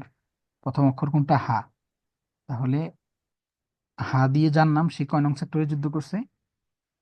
4 নম্বর। 4 ক্লিয়ার? নম্বর। মানে জি, সূত্রটা তোমরা ধরতে পারছো তো ভাইয়ারা? ওকে, জি জি ভাইয়া। ধরতে পারছি। তাহলে এবার যা দিয়ে যার নাম, তার আন্ডারে কোন সংখ্যাটা দিব আমরা? 7 নম্বর। 7 নাম্বার। তাহলে দেখো, এই যে জাহাঙ্গীর কয় নাম্বার সেক্টরে যুদ্ধ করছে? 7 7 নম্বর। নম্বর। 7 নাম্বার। ওকে, এবার রর মধ্যে কোনটাকে ফেলবো? 10। 10। 10। না, 10 ভাইয়া, এটা দেখো পুরোটা একটা সংখ্যা, 10। এই যে দেখো, এটা তোমরা জানবা, একটু পরেই জানবা যে কেন 10। তো র দিয়ে কে ছিলেন? রুহুল আমিন। রুহুল আমিন কয় নং সেক্টরে যুদ্ধ করছে? 10 নং সেক্টর। 10 নং সেক্টরে। ওকে, তারপরের সংখ্যা কোনটা? একটা সংখ্যা 2। 2 দুইকে ফেলবো কোথায়? মোস্তফা ম দিয়ে, মতে কে ছিলেন? মোস্তফা কামাল। ওকে, তারপর জিরো। জিরো ফেলবো কোথায়? আমি একটু আগে বলছিলাম তোমাদেরকে, মতিউর রহমান। মতিউর রহমান। গুড। উনি ওকে, বিমান বিধ্বস্ত হয়েছে। গ্রেট। তারপর সরেয়া। সরেয়া দিয়ে আহ এখানে সরেয়ার আন্ডারে কোন সেক্টর? আব্দুর রউফ, এক হ্যাঁ, নম্বর সেক্টর। 1। আর 8 ফেলবো কোথায়? নতে। নকে নূর মোহাম্মদ। ক্লিয়ার? পুরো বিষয়টা ক্লিয়ার ভাইয়ারা? জি ভাইয়া। Okay. জি ভাইয়া। হ্যাঁ, এবার 10 নং সেক্টরে, আহ কেন পুরোটা বলছি, 10 নং সেক্টর ছিল কি কি সেক্টর বলো তো? নৌ সেক্টর। No sector. এই সেক্টরের সেক্টর কমান্ডার কে ছিলেন? রুহুল আমিন। না না, ওয়েট, কেউ বলবা না, আমি আমি ধরতেছি, দাঁড়াও। শাকিল নৌ মাহমুদ। সেক্টরে কোনো বইলো না কমান্ডার ছিল ভাইয়ারা, না। হইলো কিছু, আমি বললাম যে বইলো না। শাকিল মাহমুদ। ভুল হয়ে গেছে। জি। ভাইয়া বলো তো, 10 নং সেক্টরের সেক্টর কমান্ডার কে ছিলেন? রুহুল আমিন। এই তো, হইছে? হইলো না তো ভাইয়া? এই যে প্যাচটা তোমরা লাগাইবা, আমি জানতাম। আচ্ছা, মিউট হয়ে যাও সবাই। প্যাচটা তোমরা লাগাই ফেলছো অলরেডি। দেখো, আমরা প্রথমে পড়ছিলাম তারা হচ্ছে 11টা সেক্টরের সেক্টর কমান্ডার। সেখানে আমরা পড়ছিলাম 10 নং সেক্টর হচ্ছে নো সেক্টর, এই সেক্টরে কোনো নিয়মিত সেক্টর কমান্ডার ছিল না। এখন দেখো, এই 7 জন বীরশ্রেষ্ঠ এর মধ্যে কিন্তু কেউই সেক্টর কমান্ডার না। 7 জন বীরশ্রেষ্ঠ ওরা কেউ কি সেক্টর কমান্ডার ছিল? ছিল না। তাহলে রুহুল আমিন তিনি বীরশ্রেষ্ঠ কিন্তু সেক্টর কমান্ডার না, তিনি 10 নং সেক্টরের অধীনে যুদ্ধ করেছিলেন। ক্লিয়ার? ক্লিয়ার? জি আর কেউ পেঁচাইবা? সম্পূর্ণ আলাদা, হ্যাঁ একটা ভাই ক্লিয়ার। সেক্টর কমান্ডার আরেকটা হচ্ছে বীরশ্রেষ্ঠ, দুইটা প্যাচ লাগায় না। আচ্ছা বলো, সেক্টর কমান্ডার মনে রাখার কৌশলটা বলো, কি বলবো? তুষার বলো। 7,410 2018। এই যে তোমার তো মাইক দিলাম। জি ভাইয়া বলেন। তুষার বলো, সেক্টর কমান্ডারদের নাম মনে রাখার কৌশলটা বলো। 7,000 এই জিয়ার খাস 10-12 জন সৈন্যতা। গুড। তোমরা আবার পেঁচাইতেছো কেন ভাইয়া? এই যে দেখো, জিয়ার খাস 10 বানুর ওজন শূন্যতা, এটা তো সেক্টর কমান্ডার। আর এখন আমরা পড়তেছি বীরশ্রেষ্ঠ, প্যাচ লাগাইতেছে খালি, হায় হায়, মহাবিপদ।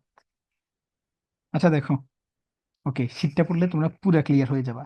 দেখো, শীত পড়লেই ম্যাজিক দেখবা, আমার কথা বিশ্বাস না হইলে। হ্যাঁ, এটা একটু ইম্পর্টেন্ট। দেখো, বাংলাদেশের সেনাবাহিনী থেকে 3 জন ছিলেন হচ্ছে মুক্তিযুদ্ধের বীরশ্রেষ্ঠ: মহিউদ্দিন জাহাঙ্গীর, হামিদুর রহমান, মুস্তফা কামাল। এই 3 জন ছিলেন সেনাবাহিনী থেকে। তাহলে আমাদেরকে যদি জিজ্ঞেস করে সেনাবাহিনী থেকে কয়জন বীরশ্রেষ্ঠ আছেন, আমরা উত্তর দিতে পারবো 3 জন। নৌবাহিনী থেকে একজন, তিনি কে? রুহুল আমিন, তিনি ছিলেন হচ্ছে ইঞ্জিন রুম আর্টিফিশার। নৌবাহিনী থেকে কয়জন ছিলেন? একজন।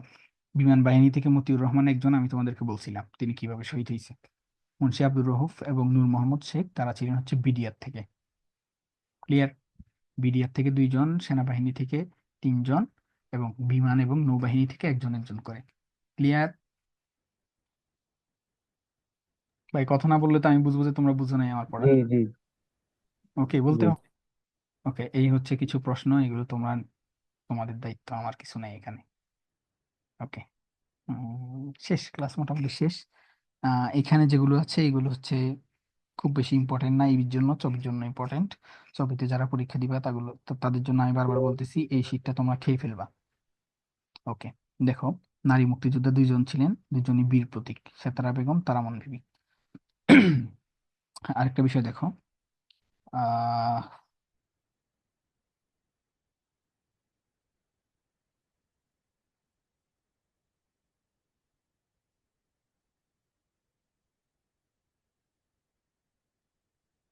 ওকে দেখো, নারী মুক্তিযোদ্ধা সেতারা বেগম, তারামন বিবি ও কাকন বিবি।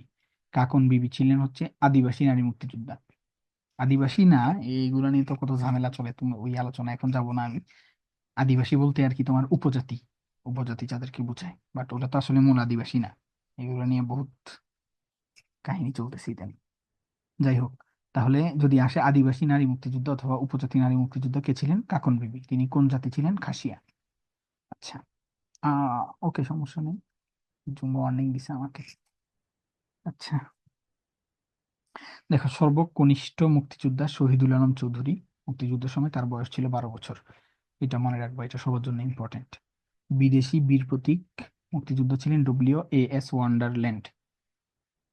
তিনি গাজীপুরে, গাজীপুরে মেবি, হ্যাঁ গাজীপুরে বাটা কোম্পানিতে, বাটা কোম্পানির ফ্যাক্টরিতে মুক্তিযোদ্ধাদেরকে ট্রেনিং দিতেন। ওকে, 6 দফা সম্পর্কিত, 6 দফা সম্পর্কে তো মাস্ট প্রশ্ন থাকতেই আগে, বাট এখন হচ্ছে এখান থেকে প্রশ্ন আসার সম্ভাবনা কম, কমে গেছে আর কি অনেক। যাই হোক, তাও তোমরা পড়ে নিবা। এই তো, এই ছিল আমাদের আজকের মুক্তিযুদ্ধ। মুক্তিযুদ্ধ শেষ, দেশ স্বাধীন, ক্লাসও স্বাধীন। এখন তোমাদের যদি কোনো প্রশ্ন থাকে আমাকে করতে পারো। ওকে, এখান থেকে কিন্তু কে, ইবি, ইবিয়ান যারা আছো, ভবিষ্যৎ ইবিয়ান, আল্লাহ তোমাদেরকে কবুল করুক। ইবিয়ান যারা আছো, তোমাদের এখান থেকে, এই পৃষ্ঠা থেকে লাস্ট পর্যন্ত তোমাদের জন্য ইম্পর্টেন্ট, পড়ে নিবা। ঠিক আছে? আরেকটা জিনিস দেখো, এটা ইম্পর্টেন্ট না, তাও বলে দিচ্ছি। বাংলাদেশের স্বাধীনতা সম্মাননা পুরস্কার, এটা হচ্ছে বাংলাদেশের সর্বোচ্চ পুরস্কার। এটা এখন পর্যন্ত একজনকে দেওয়া হয়েছে, তিনি হচ্ছে ইন্দিরা গান্ধী। ওকে, এই ছিল আজকের আমাদের মুখ্য। ভাইয়া হ্যাঁ ভাইয়া বলো। ভাইয়া ইবির জন্য যেগুলা ইম্পর্টেন্ট ওগুলা একটু মার্ক করে দিন। হ্যাঁ হ্যাঁ, আমি মার্ক করবো কেমনে? আমি তো শীট বানাই ফেলছি, আমি তো বলে দিছি যে কোনটা কোনটা মানে ইম্পর্টেন্ট। একটু একটু ওই লাল কালি দাগ দিয়ে দিবেন তাহলেই হবে। লাল করে দিয়ে দাগ দেওয়া তো আবার ঝামেলা না। আচ্ছা আমি বলে দিচ্ছি, জি খেয়াল ভাই, করো। একটু কষ্ট করে দাগ দিয়ে দেন তাহলে খুব ভালো হয়। খেয়াল করো ভাইয়া, আমি বলে দিচ্ছি, দেখো এই মোট মন্ত্রণালয় দেখতে পাচ্ছ, এই পৃষ্ঠা থেকে লাস্ট পর্যন্ত তোমাদের ইম্পর্টেন্ট, আর উপরে তো বলে দিছি কোনটা কোনটা ইম্পর্টেন্ট, তো প্যারা নাই, বুঝছো?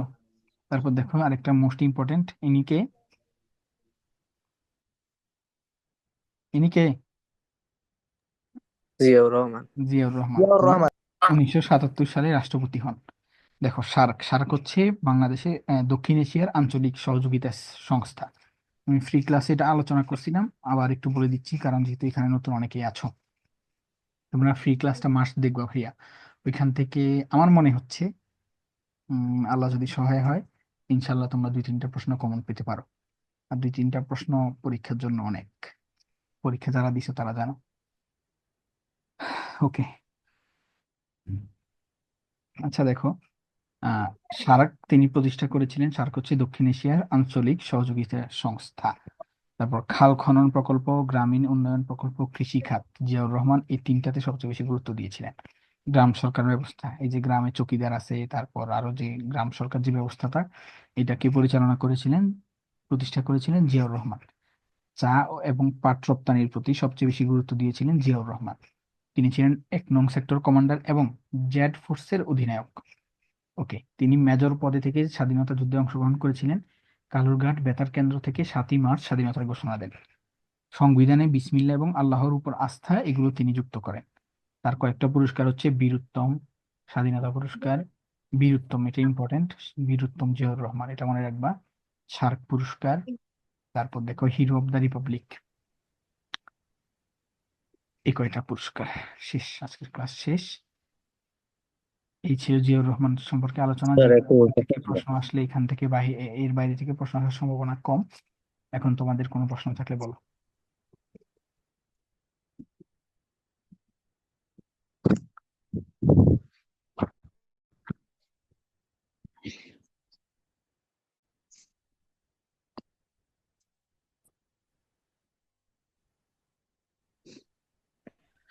জি ভাই, আমি যেটা বলতেছিলাম যে তিনজন সেনাবাহিনী ছিল, আর জি, একজন নৌবাহিনী ছিল, আর বাকি যে বললেন বিজিবি আরেকজন, কয়জন ছিল? আমি বলি আবার বলে দিচ্ছি, খেয়াল করে শোনো। বীর শ্রেষ্ঠদের মধ্য থেকে 3জন ছিলেন হচ্ছে সেনাবাহিনীর, একজন নৌবাহিনী, একজন বিমান বাহিনী। ঠিক আছে, এই দুইটা কিন্তু আলাদা আলাদা বাহিনী সম্পূর্ণ। নৌ এবং বিমান, একজন আকাশপথ একজন নৌপথ। এই দুইজনের থেকে ছিল কয়জন, একজন একজন করে। ওকে, তাহলে কয়জন শেষ? 5জন শেষ, আর আছে 2জন, ওই 2জন ছিল হচ্ছে বিডিআর। বিডিআর কারা? বিডিআর হচ্ছে বাংলাদেশের আগের সীমান্তরক্ষী বাহিনী, এখন যাদেরকে বিজিবি বলা হয় আর কি। ক্লিয়ার? ভাইয়া কে সাইড টক করতেছে? জি জি, ক্লিয়ার, জি। ওকে ভাইয়া, শীটটা যদি পড়ো বিশ্বাস করো তোমরা পুরোপুরি ক্লিয়ার হয়ে যাবা। তাও যদি না বুঝো গ্রুপে মেসেজ দিবা, আমি রেসপন্স করবো, অথবা আমাকে পার্সোনালি, না বুঝলে আমাকে পার্সোনালিও মেসেজ দিতে পারো। এই আর কি। আর ক্লাসগুলো ঠিক মতো করবা, কেউ কোনো ক্লাস মিস দিবা না, পরীক্ষাগুলো ভালোভাবে দিবা। আর হচ্ছে ফাইনাল কোর্সে তো মনে হয় 2-3টা ক্লাস গেছে, বেশি যায় নাই।